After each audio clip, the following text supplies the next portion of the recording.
la quatrième présentation ce matin. Son titre Marine Autonomous Surface Ships. Et elle sera présentée par Marelle Katsivela de l'Université d'Ottawa. Marelle s'est jointe au corps professoral du programme de Common Law en français, section de Common Law de l'Université d'Ottawa en 2010.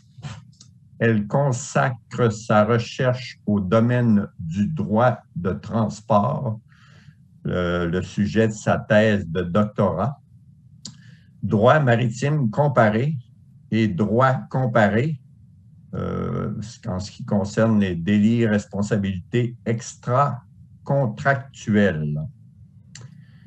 Le professeur Katsivela a publié des articles en responsabilité délictuelle, common law, extra-contractuelle dans le droit civil et en droit maritime comparé.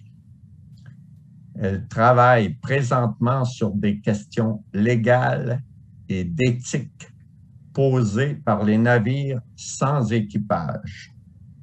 À travers les années, elle a reçu différentes subventions appuyant ses intérêts de recherche. Professeur Katsivela a travaillé à New York comme avocate pendant 3 ans avant de poursuivre une carrière académique. Elle est membre des barreaux de New York, de Grèce, plus particulièrement la Pirée, et de l'Ontario au Canada, évidemment. Elle a enseigné à la section de droit du collège de Bahamas à Nassau pendant 4 ans avant de venir à l'Université d'Ottawa. Ses domaines actuels d'enseignement sont le droit maritime en français et en anglais et la responsabilité délictuelle dans le common law et extra-contractuelle dans le droit civil au programme de droit canadien, programme bijuridique. Alors, Marelle, si tu veux commencer et partager ton écran.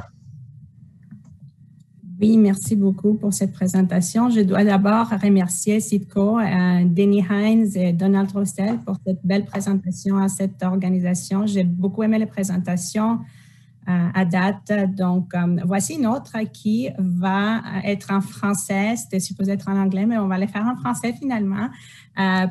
Et puis, c'est sur les navires autonomes. Une nouvelle réalité qui s'avance au niveau international et puis en anglais, c'est Marine Autonomous Surface Ships. Il s'agit de navires qui n'ont pas d'équipage. Il s'agit de navires,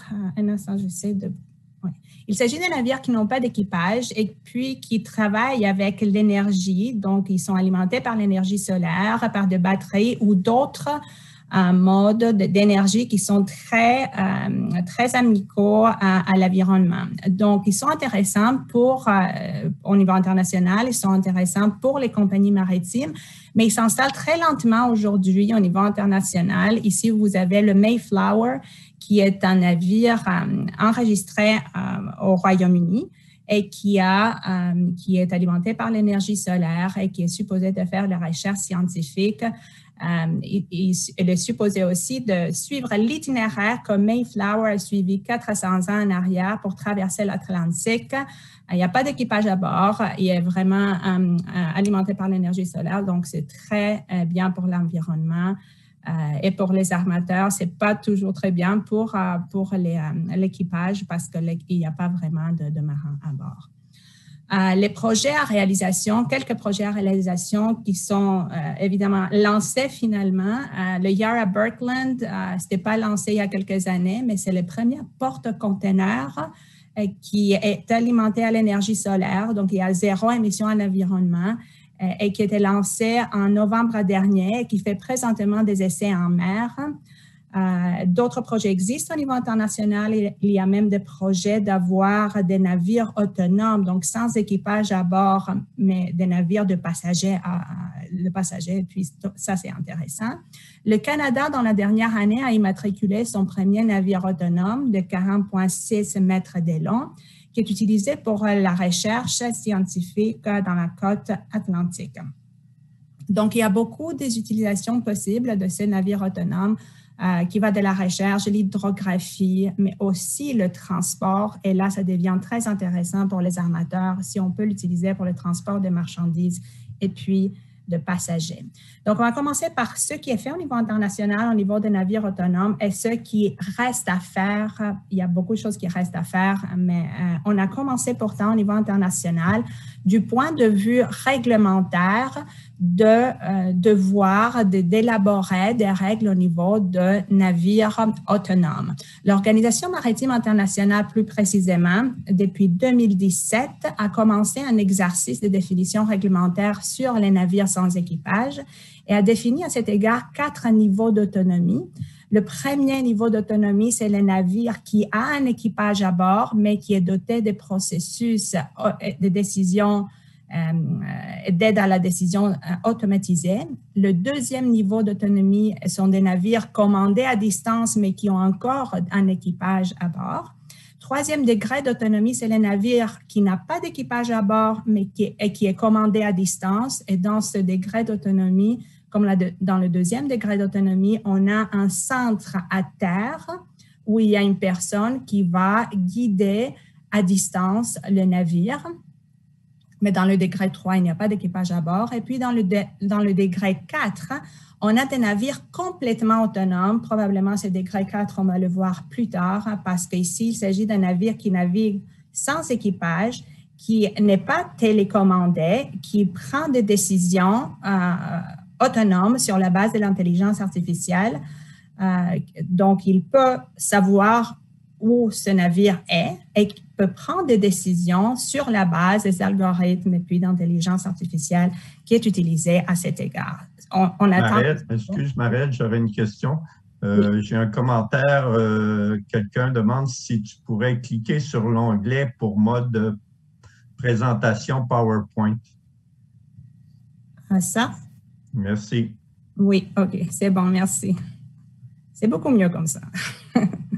Bon, l'Organisation maritime internationale, dans ce cadre-là, c'est quelque chose que c'est déjà fait, qu'on est en train de finir, mais ce n'est pas encore fini, a entrepris un exercice de définition réglementaire. Elle a identifié donc cette organisation un ensemble de règles, et ici vous en avez seulement quelques-unes, qui portent sur les préventions des abordages en mer, sur les sauvetages en mer, sur la limitation de responsabilité, sur les qualifications de marins en mer, sur la sécurité maritime, qui doivent être révisées pour déterminer quels sont les instruments qu'on a déjà qui peuvent s'appliquer à un navire autonome. Est-ce qu'il y a des modifications qu'il faut faire? Est-ce qu'il y a des interprétations qu'il faut faire? Est-ce qu'il faut un nouveau instrument finalement pour ces navires autonomes? Et il y a 2 étapes à cet exercice de définition réglementaire. La première étape est déterminer si les instruments existants peuvent s'appliquer à ces instruments qu'on a déjà identifiés, et on a franchi cette étape, donc on sait que la plupart de ces documents, ils peuvent s'appliquer au navire autonome, mais dans la deuxième étape qu'on est en train d'entamer maintenant au niveau international, au niveau de l'OMI, il faut déterminer, maintenant qu'on sait que tous ces instruments vont s'appliquer au navire autonome ou peuvent s'appliquer au navire autonome, quelles sont les équivalences, les interprétations, les modifications qu'il faut faire à ces instruments pour qu'ils puissent s'adapter en navire autonome. Par exemple, je reviens un peu en arrière, est-ce qu'un navire autonome est un navire selon les différentes conventions internationales? Est-ce que ce navire autonome, qui est un navire peut-être, est en bon état de navigabilité, un concept qui est omniprésent dans toutes les conventions internationales? Pour être en bon état de navigabilité, normalement, selon la loi, il faut avoir un équipage compétent. Est-ce que cet équipage compétent doit être à bord ou il peut être aussi à terre? dans les centres qui vont guider à distance ce navire. Qu'en est-il du capitaine? Le capitaine, normalement, est à bord. Est-ce qu'on peut avoir un capitaine qui est à terre, qui va commander à distance un navire? Et comment